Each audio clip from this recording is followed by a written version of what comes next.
त्या श्वेतांबरा सोसायटीची लोक 400 स्क्वेअर फीटात राहत होती, 1100 स्क्वेअर फीट मध्ये राहायला गेली. 1100.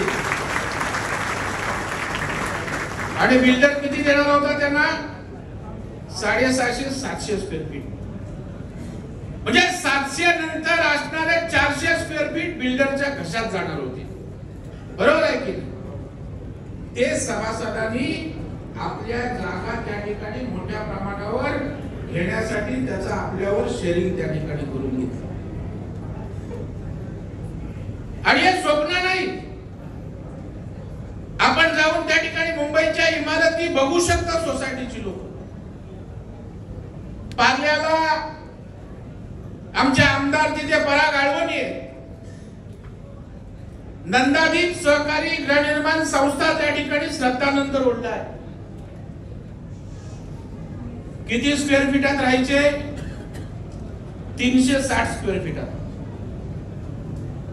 किती मिळाला असेल त्यांना? बिल्डर बोलला होता 700 देतो. ते माझ्याकडे आले.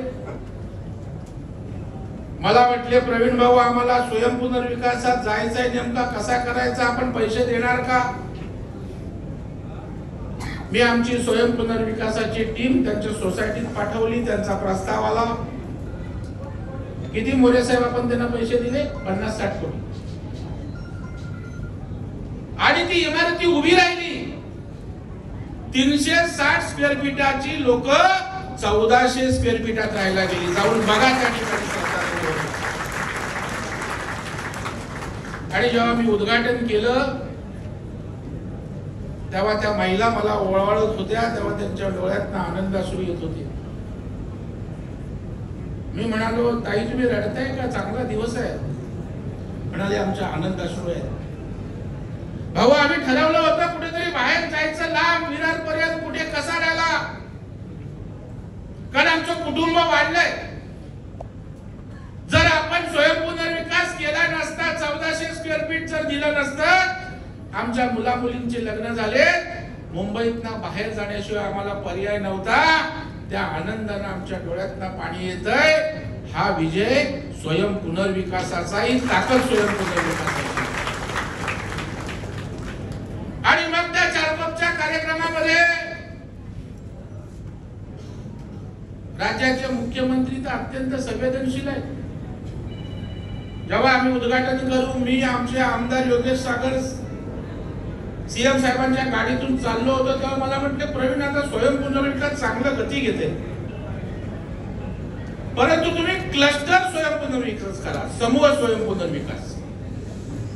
कारण तुम्ही त्याच ठिकाणी आपल्या स्वयंपुनर्विकासाच्या 4 इमारतींचं काम चालू होतं. मला वाटलं असं केलं तर केवळ उभ्या इमारती उभ्या राहतील आणि मग मोठ्या लोकांना चांगला क्लब हाऊस असतो, गार्डन असतं, मैदान असतं, चांगले रस्ते व्यवस्था असतात. सर्वसामान्य माणसाला हे मिळणार नाही.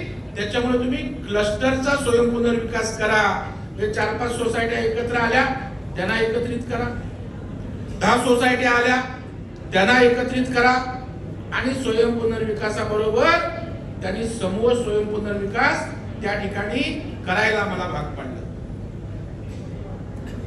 आणि त्याही ठिकाणी जाहीर कार्यक्रमामध्ये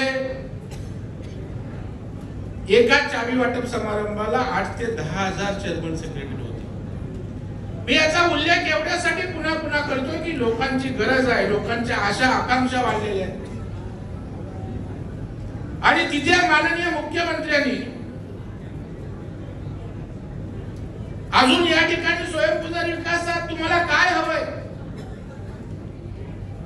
काय अजून सरकारने उपाययोजना केल्या पाहिजेत. प्रस्ताव मोठ्या प्रमाणावर येत आहेत. पैसे उपलब्ध करण्यासंदर्भात काय शिफारसी आहेत, काय केलं पाहिजे.